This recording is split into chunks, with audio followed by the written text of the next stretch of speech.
how to frost a cake easily and also stencil it flawlessly. If you are watching this as a YouTube short, there is a full detailed free tutorial on my channel. You will find the link.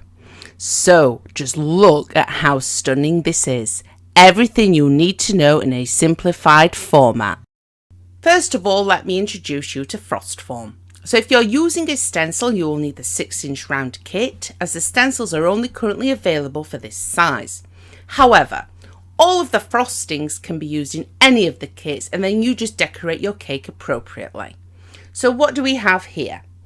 This is the liner. This will protect your cake and make your frosting neat. The small metal cutter is to make the cakes the correct size.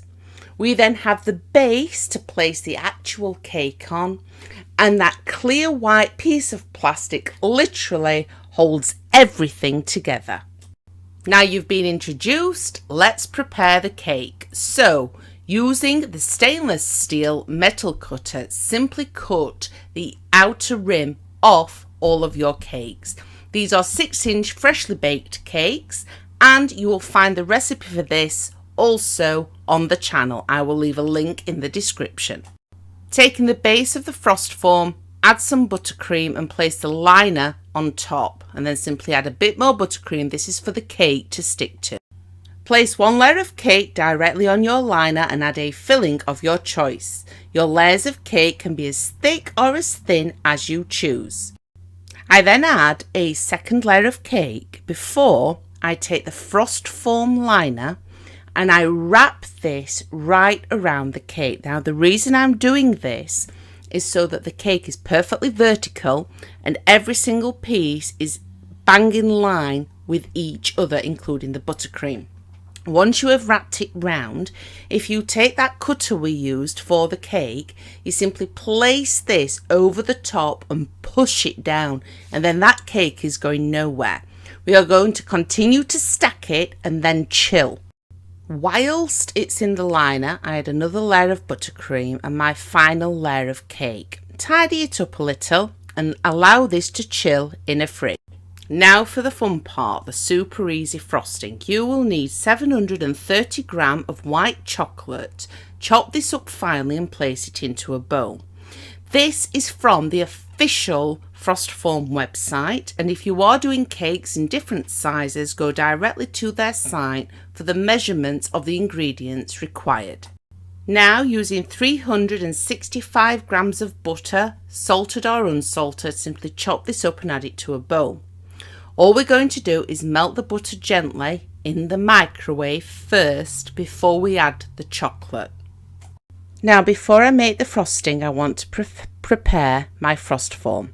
Simply take it out of the fridge, take off the liner and give it a good wash. But just look at how perfect this cake actually looks. So I've propped the cake up on a glass with the plastic base at the bottom. I then wrap the stencil round and simply place it on the base. If you're just using the liner and no stencil, then you would just need to do this with the liner. If you do it this way, it's much easier to get in there. Then you simply push it down, lift the cake up, and it all slots into place beautifully. It really is as easy as that. Now for that super easy frosting. So the butter has been melted and I've placed it over a bowl of hot water. Take your time melting the chocolate. Using an oil blend food colour, simply add this until you get the desired colour you want. Now are you ready for a perfect pour? Oh God, I love this part. You literally just pour in your butter ganache. It really is that easy to get a perfectly flawless cake with sharp edges. Not only that, but the stencil is going to be doing all of the hard work for us. I would then either place this in a fridge for a few hours, or if you're in a rush like I was for this tutorial content, it will be perfectly fine in the freezer for about an hour, maybe a bit longer. So using the glass again, I simply release the cake from that clear acrylic base by pulling it down. So we're now going to peel to reveal. Now, if you were just using this without the stencil, you would have a perfectly flawless cake. We have used a stencil and you'll notice some of the butter ganache has come through. That is completely normal. We're going to use a palette knife just to scrape some of that away so all of the stencil comes through. Butter ganache is very difficult to damage, which is why I love it. It also tastes just like fudge. It's like a chocolate fudge. It's really naughty, but absolutely delicious.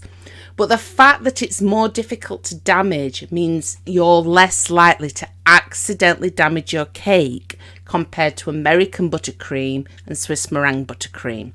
So simply go around it with the palette knife and keep on scraping away until all of the stencil is revealed. For that gorgeous silver, I'm using Faye Carl's Platinum Silver, and you're going to need a large brush. This dust is completely edible, I must add. You simply then brush over the stencil. You can see how easy it was to get that stencil to be completely revealed just by using that palette knife, and that's because we've used butter ganache. But we also haven't risked damage to the cake because it's quite solid and sturdy. One tip, if you are using this particular luster dust, the Faye Carl Platinum, make sure you have a bowl of hot soapy water ready so that when you do peel this away, you can wash it straight away, as it does kind of leave behind a little bit of, I wouldn't say black, but you can notice it sometimes. It is a pain to wash out, but the silver on it is absolutely stunning. Simply cover all of the gaps on your cake and take your time doing this. You want it to be absolutely perfect. We're now going to gently remove this, just like we did with the one on the outside, but this one's even more satisfying. Just look at that.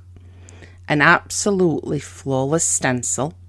It's been done in that amazing luster dust. You must admit it would be very difficult to work with that just on a fondant or even a buttercreamed cake. But because the frost form has done all of the hard work for us, it's prevented us from making a mess. Absolutely stunning.